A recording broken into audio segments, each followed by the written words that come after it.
Hi guys, here is part 2 to the handy to-do list series that I have started on things that you need to work on based on where you are in the planning process. So the last video was taking us from, say, 10 months further out. So basically, once you get engaged, these are the items that you need to be working on. So continuation of the last video.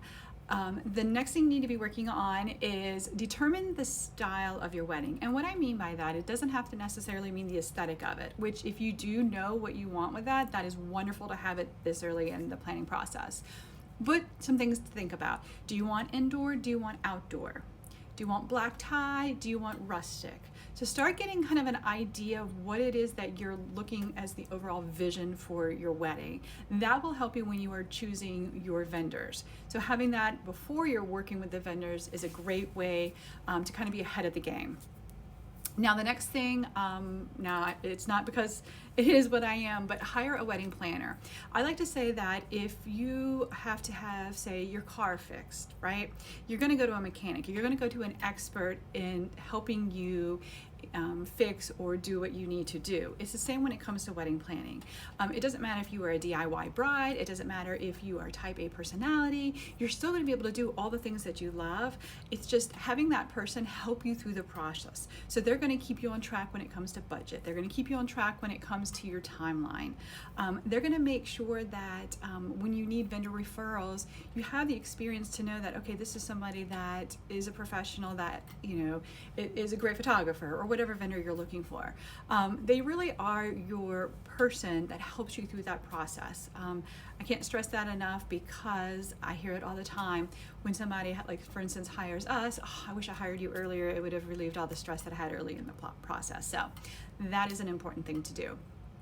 Another thing is build your monthly timeline. Now, if you have a planner, this is something they're going to do for you. And what I mean by that is when we have a couple come on board, when they first get engaged, we break down, kind of like what this series is, we break down per month, here are the items that you need to work on, because there is a timeline as to which vendors you book at different times.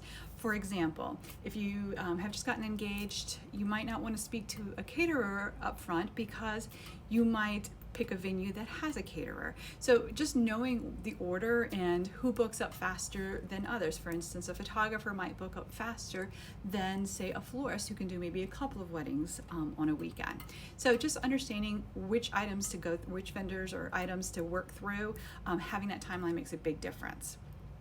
Also, choose what you're going to do for your ceremony and reception. So for instance, are you going to have all of it at one space? Are you going to have the ceremony at one site and the reception at another site? So kind of understanding what that is that you're looking for, and then starting to go down the process of choosing those venues.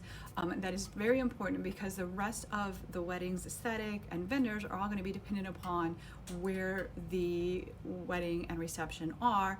Along with that is the caterer. Caterer would be kind of next in line if, for instance, you need a caterer. Now you might choose a venue that already has a caterer, in which case you don't even need to go through that process.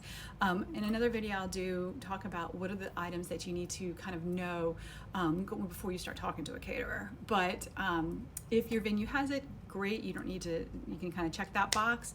If not, it does take a long time to work through catering proposals, and so make sure that you do that early on in the process. Plus, it's the biggest, one of the biggest parts of your budget is that food and beverage. So you want to know how much money you have left over to be able to spend for other things. And then finally, start looking at photographers. Now, there is a lot of wonderful photographers out there. And so to help you kind of through the process a little bit, one of the things you can do is start looking at styles of photographers. Do you like somebody that has more of a light and airy style? Do you like more of a naturalist? Do you like kind of that dramatic style? So kind of look at what you like, and then that will help you figure out the style of the photographer. Then you want to look at your budget, what can you afford, and then from there start reaching out and be able to actually talk to them and see who it is that you really bond with. So I know that's a lot of information, but again, these are all things that from that 10-month period or further out, as soon as you get engaged, these are the things that are important for you guys to work on. So If you have any questions, leave them in the comments and I'll make sure I get those answered for you.